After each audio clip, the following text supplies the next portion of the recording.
Hi guys! Welcome dito sa Rizana Tarot. Ang reading nito ay for collective for anyone who can resonate sa reading nito. This is a general and a collective reading. Your energy at this time.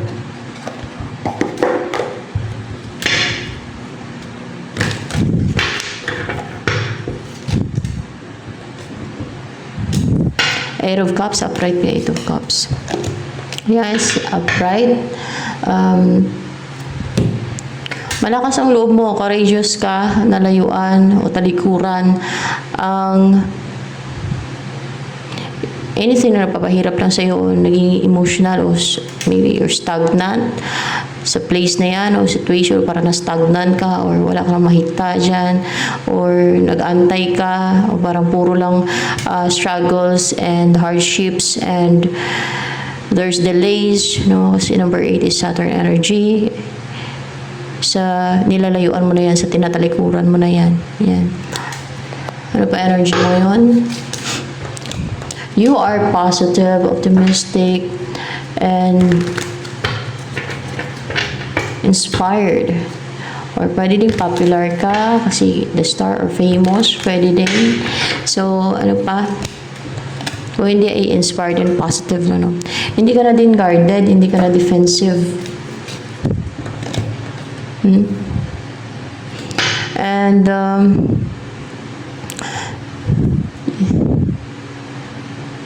you're understanding na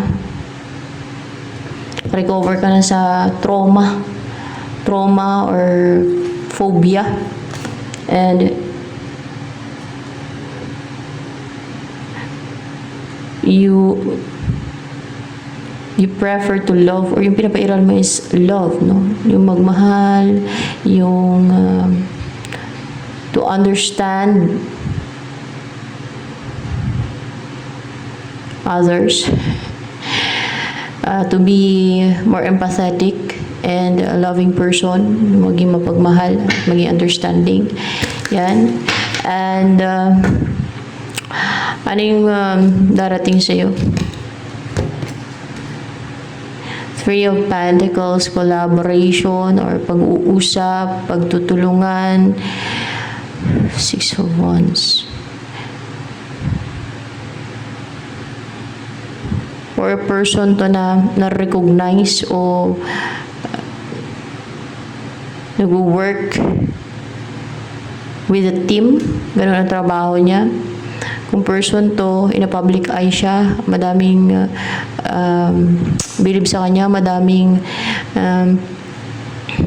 mag-iidolo sa kanya, o madaming gustong-gusto siya, madaming natutuwa sa kanya, o may nagpapalakpakan pa, madaming nagpapalakpakan sa kanya. Yan. Or kung hindi man to person, kasi hindi ko man clarify na kung person, ay ikaw tong maging in a public eye ka. Yan. Kakaroon ka ng team, ka-team, no? May makaka-collaborate ka. May pagtutulungan na mangyayari. At sisikat ka or else ay papalakpakan ka ng mga tao. Magustuhan ka ng mga tao. Talaga, people will love you, people will appreciate you, people will admire you. Ganun ba? You will be in the public eye. Ganun na mangyari. So, anong tungkol dito sa Six of Wands na yan?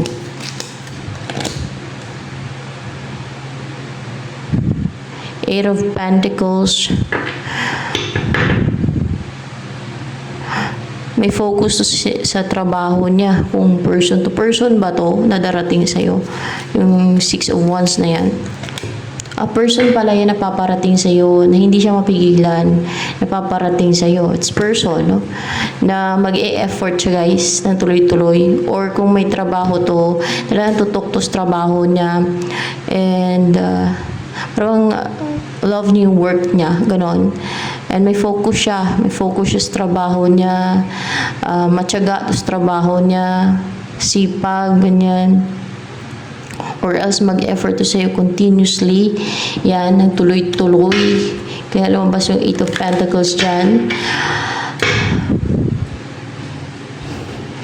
mm,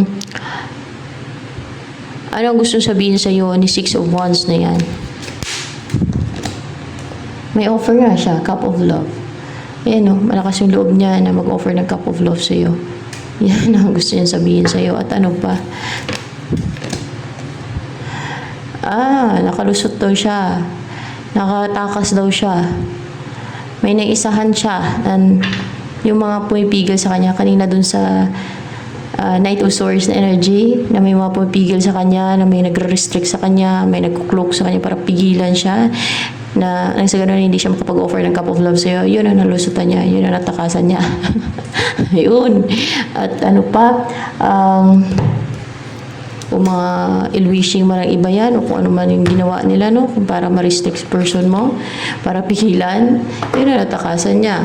O witchcraft na ginawa ng iba, o spell, yun ang natakasan niya. Yun ang lusutan niya, no? O mga harang ba na ginawa ng iba, mga hadlang, balakid. Yun ang lusutan niya. Ano pang gusto sabihin sa iyo ni Six of Wands na yan? You were the best thing in my life. Ikaw daw yung best thing sa buhay niya.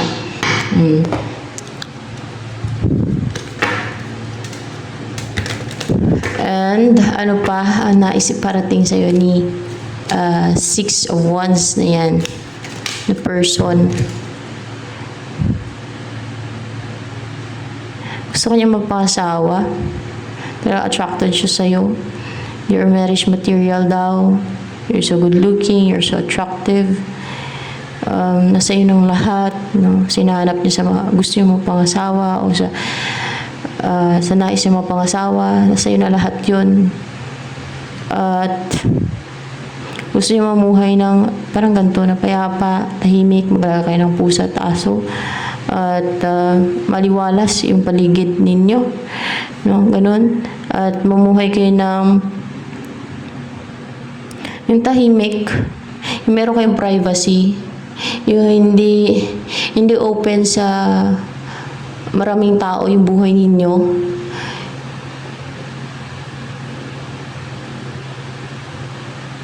Yung meron kayong aalamin o diskubrihin sa sarili ninyo, like ano pa yung mga kakayanan ninyo, kung ano yung purpose ninyo, your mission, mga gano'n, mag-introspect kayo together. And ano pa ang gusto sabihin sa'yo ni Six of Wands na yan?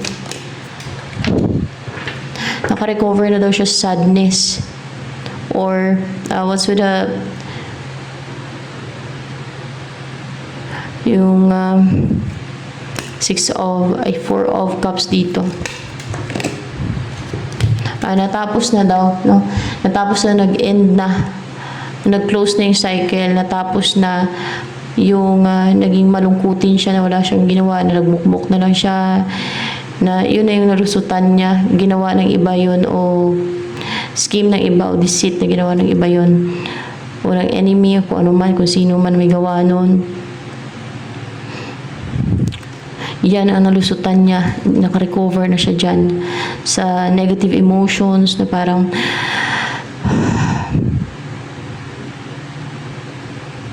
walang ginawa kundi magmukmuk na lang, hindi mag-inom, mga ganun ba, na problema, na stress, at naging malungkutin, full of disappointments, mga ganun, yun ang nalusutan niya. Yan ang naka-recover na siya doon. So yan. And that's why malakas na yung loob niya na mag-offer ng Cup of Love sa'yo. So ayan.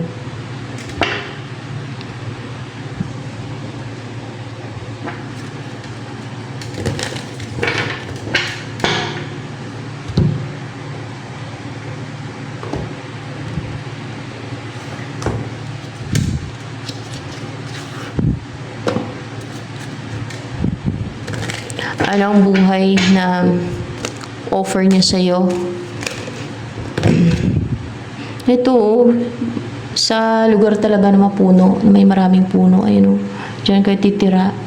And then, yung parang wala kayong gaanong kapitbahay, paikutan ng puno yung bahay ninyo, ganun.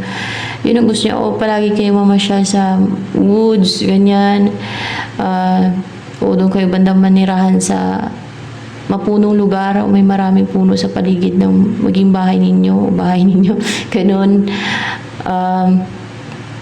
Mag-yoga kayo sa ilalim ng puno, no? Sa mapunong lugar. Kasi malilim talaga sa ilalim ng puno, presko pati. At talagang nakaka-amaze yan, no? Nakaka-amaze talaga. Ang sarap sa pakiramdam. Lalo kung malalaking puno, guys, na matataas. Ang lamig sa ilalim niyan. Lamig.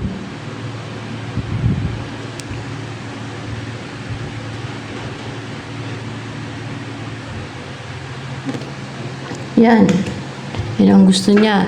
And then, ano pa, ang gusto niyang buhay kasama ka ni Six of Wands na yan. Tahimik na buhay itong gusto niya.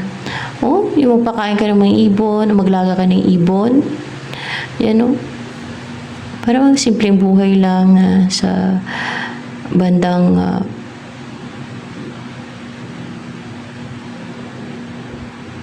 woods kayo titira. Sa may mga woods, sa may mga mapuno na lugar.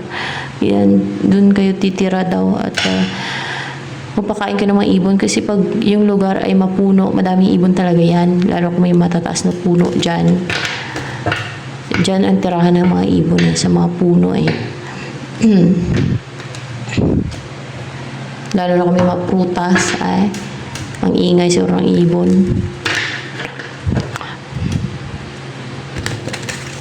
Ano pa? Kaya kung may mga prutas sa inyo, huwag yung putulin kasi hindi lang kayo makikinabang, pati din yung mga ibon. Pagkain nila yan eh. O, nakatulong pa kayo sa mga ibon. Sa mga animals, wild animals, like ibon. Yan ang pagkain ng mga ibon. Prutas. Yung mga tao kasi selfish. Para bang ayaw nilang pakainin yung ibon.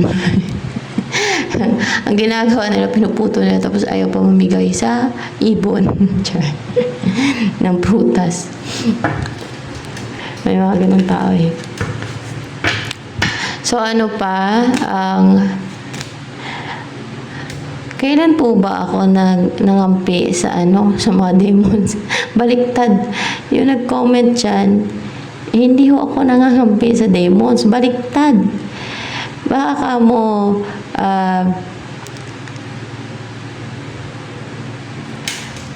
clouded yung kanyang isipan. Hindi naman ako nangampi sa mga demons. Baliktad yung kanyang pag-interpret. Pagka ganun. Kahit na may mga nanunulsol ng mga spell, no, sa picture ko, o kaya kung ano pa yung ginagawa nila, mga witchcraft, di ba, may mga atake sa akin, malalakas pa, iba-ibang klase. Hindi ako nangampi sa demons. Kahit kailan, parang hindi naman. Wala man. Parang wala man ako naalala ng ngampi ako sa demons. Baliktad. Baliktad siya. Nireveal ko nga yung kademonyuhan na ginagawa ng iba tapos sabihin ng ampi sa demons. Nireveal ko nga na inaano ko pa nga parang kalaban nga ako ng mga demons eh. Oh, bakit ako pa daw nangangampi ng demons? Baliktad, baka yung sinasabi niya yung demons yung mga victim na mga gumagawa ng witchcraft. Kasi yun ang kinakampihan ko. Yung mga victim, yung mga ginagawa ng witchcraft, yun ang siguro sinasabi yung demons. Hindi ko yung demons yung ngayon. Victim yun sila. Yun ang mga kadalasan na kinainggitan, no? Kinainggitan ng mga witches. And then ginagawan sila ng witchcraft. Then nainggit sila.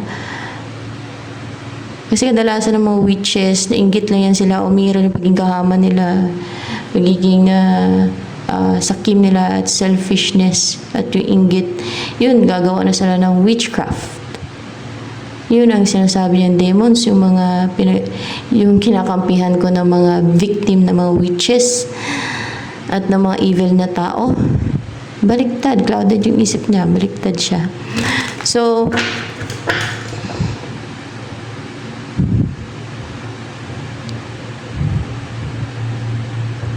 ano ang next? Pinaklouded ni Satanas yung isip niya. At ay nako.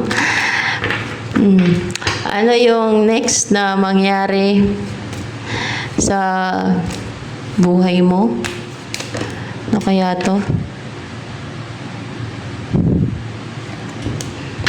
Hindi ka na maging single. Kung single ka ngayon, na you're okay with that, na wala kang partner, na komportable ka na single ka, wala kang partner, hindi ka na maging komportable pa na single ka, na wala kang partner. Kasi magkakaroon ka na ng partner. Hindi ka na maging single.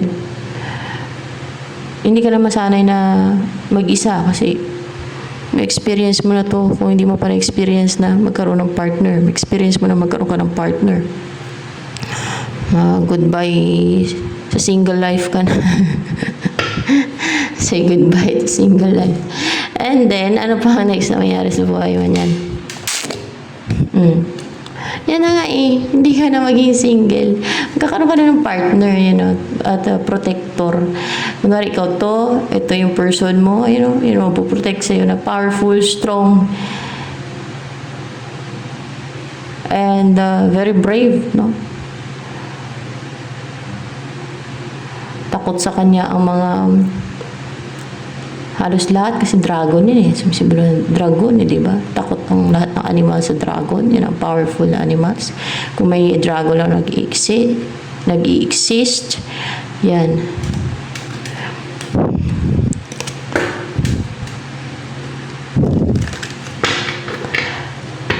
Sabi nga ni Jesus Christ na nag-guide dito, pinapaklouded nga daw yung isip ng viewers na devil at ng mga tao din na na gumagawa ng mga scheme and deceit sa akin.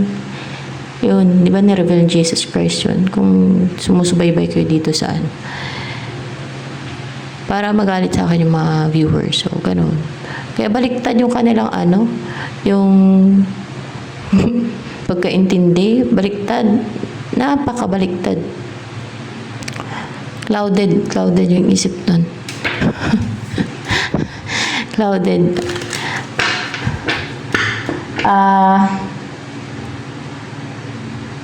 Kung mali ka, just accept it. Ako, ganun ako. Pag mali ako, mali yung pagkaintindi ko, tatawa na lang ako pag mali ako. Kunwari na clouded yung isip, natatawa ako.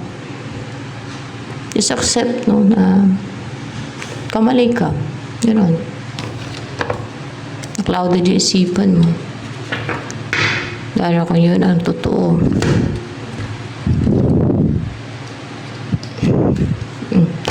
So, ano pa ang may napaka-attractive mo kasi Queen of Wands, napaka-charismatic. Powerful yung protector mo, yung maging partner mo. Ito na yun. Red. No? Tapang din yan. Kasi red eh. Maging napaka-brave mo na din. Lalo at may backup ka. May napuprotekta sa'yo. Powerful and strong.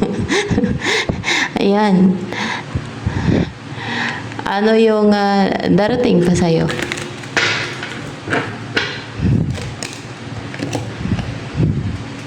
Nine of Swords. Person ba yan? Hindi eh. Nine of Swords.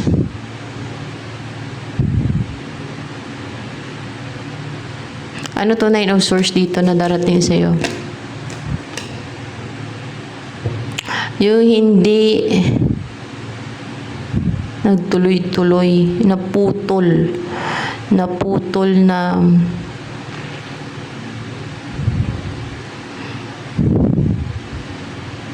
May ginawa na tuloy-tuloy to eh. Yung naputol na attacker ba to? Attacker? Nakaka-atake na person sa iyo, 9 of swords na yan. Hindi. Hindi siya person. Kundi, at parang ano siya, yung problemado, stressed, nag-overthink. Ano to, elemento?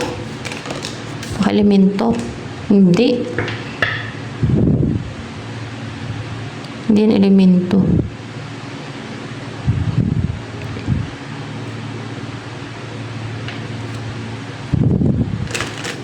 Atake sa'yo.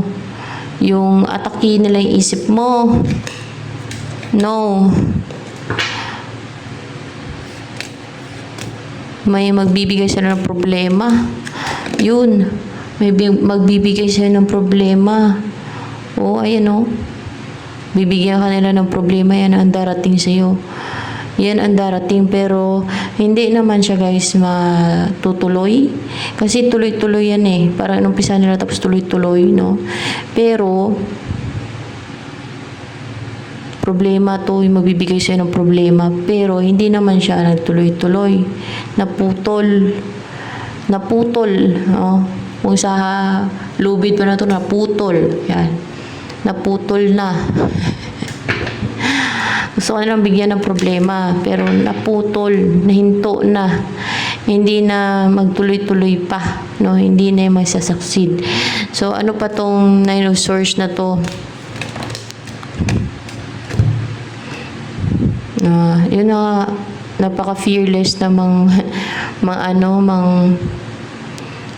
magbigay sila ng problema. Ayan, no? 6 of Swords. Babalik siya kasi naputol. Kasi nahinto, naputol yung ginawa. Babalik siya. Parang ibabalik niya. Babalik siya. Ganon. Pero, yan ang, ibig sabihin may nagbabalak niya, no? May gumagawa na niya, no? May gumagawa na ng scheme o deceit o witchcraft niyan sa'yo. Pero, or else, gagawin niya palang, nagbabalak pa lang siya. Yan ang kampo ng demonyo, yung mga gumagawa ng witchcraft, yung mga nag-uutos ng mga demonyo. Yan. Para i-harm, lalo yung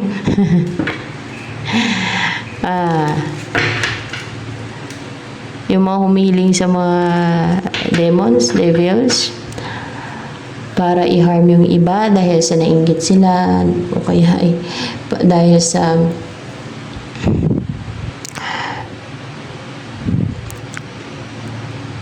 nainggit o na-insecure o ano intimidate. Yan ang kampo ng kadiliman. They choose that. Kasi ang tao may choice naman eh. Buhay nila yon. So yan. Ano ang next na mangyayari dyan?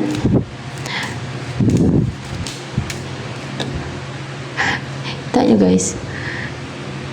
Ace of Pentacles in reverse. Hindi yan maano sa'yo. Hindi yan didiretso sa'yo. Hindi yan tatama sa'yo. Hindi yan papasok sa buhay mo. Yung gagawin niya naman na to. Parang tumigil na hinto, no? Pero babalik na naman daw niya. Maybe natanggal na sa'yo. Babalik naman daw niya. Ibabalik niya naman daw. Kasi driven siya ng inggit. Baka inggit. Hindi. Kasi sinusulsulan siya ng devil. Tama ba? Sinusulsulan siya ng devil? Sinusulsulan siya ng devil. Parang katulad dun sa ano na yun, sabi niya, sa nag-comment siyan, na nakampi daw sa demons kaya iniling niya daw, no? Na i-destroy daw ako. Kasi sinusulsulan niya ng devil. Mali yung ano niya eh. Clouded yung isip niya. Sinusulsulan siya ng devil. At yung hinihilingan niya na yung devil yun. Yun ang nag-grant na wish niya. Bakit siya sinusulsulan ng devil? Kasi Pag gawin niya yung sinusulsulan devil, tanga yung kaluluwa niya ng devil. Sulsulan siya ng sulsulan ng devil.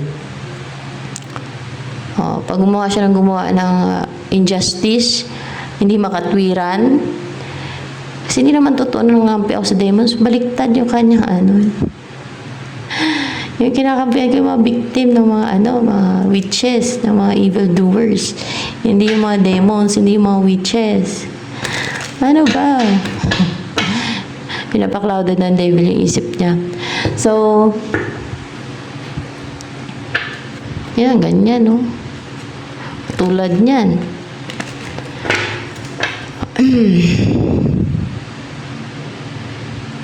So, ano ba ang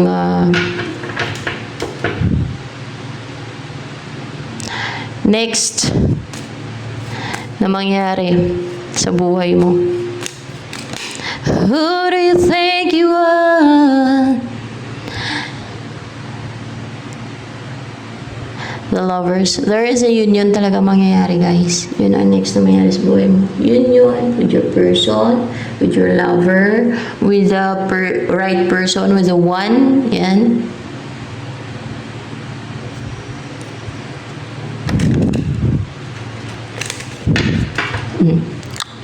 Ma-unite kayong dalawa. That's divinely guided kasi the lover's card. Yan siya.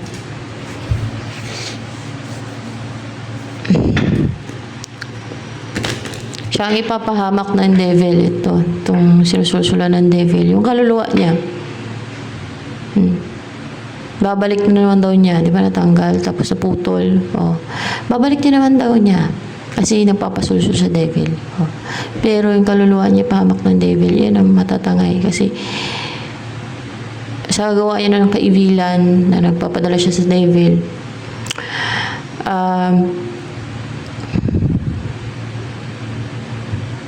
ganun ang iba kahit walang rason. Manghalit lang sila kasi sinusulsulan sila ng devil. Gawan mo, ganito, ganyan. Kahit nainggit nga lang di ba? Hindi talaga makatwiran. Kahit insecure nga lang, di ba? Para sige sila gawa ng mga kasamaan, injustice, unfair, hindi makatwir. Pero saan kasi yan sila nanggan sa impyerno? Yung mga ganyan. Kaya, sinususulan sila ng devil para makuha ng devil yung kaluluwa nila. Para parusahan sila ng God sa impyerno. Na ilagay sa impyerno yung kaluluwa nila. Di kuha ni devil yung kaluluwa nila. Ganon. So, yan.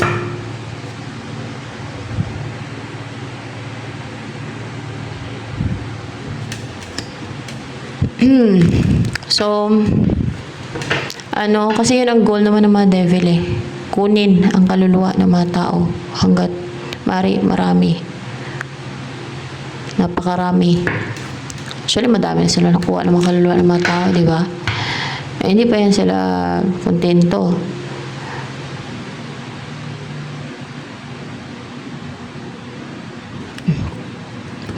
So, yung baka yan sa kanya magpaano siya. Bendisyon, zero. Baka matanggal. Matigil. Bendita. Kaya mahalaga yung aware ka sa kung ano yung tamas mali. Yung makatwiran sa hindi. Di ba?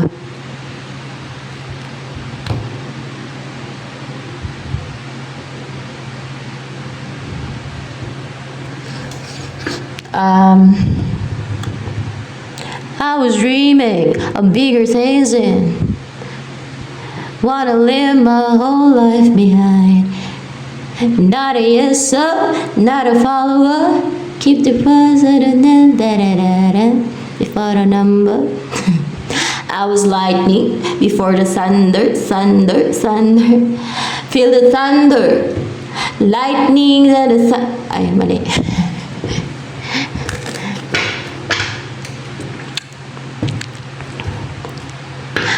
Ano yung message for you ng guide ko? Kasi yung guide sa akin yan. Sabi ng Pentacles, mag-antay ka lang at maging matyaga ka lang. Maging matyaga ka lang daw at magkakaroon ng bunga yung pagtsatsaga mo na yan. Ayan. Message, guidance sa'yo ng o kung nagtsyaga ka mag-antay, maging matyaga ka lang sa pag-antay kung ano hinantay mo at magkakaroon ng bunga yan. Darating yan. Katulad dito, ubas. Di ba namunga yung ubas? You know? Natyaga siya. You know?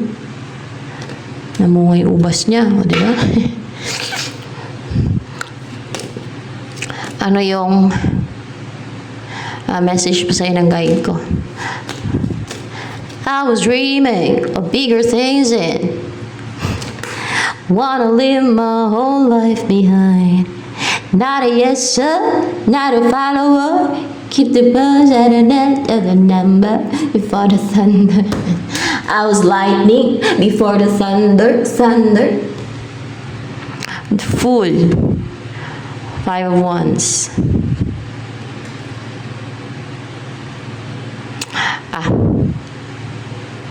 Itong mga fearless na foolish, mga nakatake sa'yo, wishing man, o witchcraft, o ano, maledictions, o ano may ginagawa nila, fixation against you, ay hindi na yun makapag-challenge sa'yo. Hindi na yung makipag-compete sa'yo, hindi na sila makagawa ng pangharang sa'yo. Hindi na sila makapag-compete sa'yo. Yan. Hindi na sila makapang 5 of Wands. Yun talaga, hindi na sila makapag-compete sa'yo. Yan. Hindi na sila makapag-compete sa'yo. Bakit? Pwedeng nag-end na yun, no? Yung inalaw sila na makipag-compete sa'yo o mag-challenge sa'yo. Gawain kasi naman foolish yan eh. Yung mag-challenge, yung makipag-compete, no? Yung mapagtatas-taasan, o mga ganun. Yun, gawain naman foolish yan, kaya the fool, you know?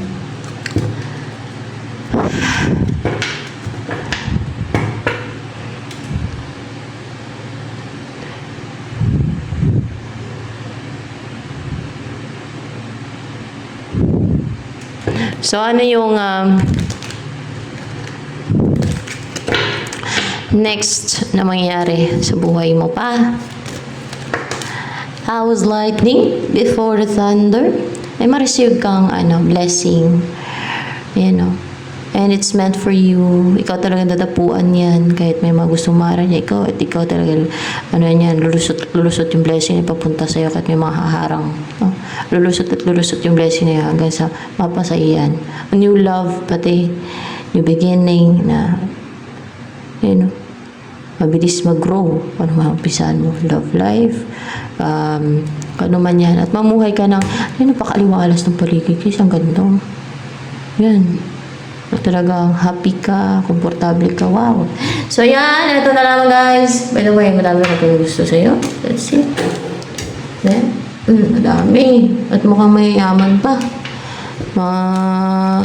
Big time, siguro. Kaso lang, big time ba yan? Big time pa nagkagusto sa'yo. Oh. Porsigido, so driven, na buo yung loob nila na pursue ka. Yan, big time. Mayaman pa. Page of Wands. Influential pa. May property. Pero, kahit na sa unfair na paraan, meron silang gagawin. Nagtatake sila ng action. Paka-positive nila, paka-passionate. Kasi gusto ka nila. Paka-courageous nila. So yan, ito na lamang guys for collective reading.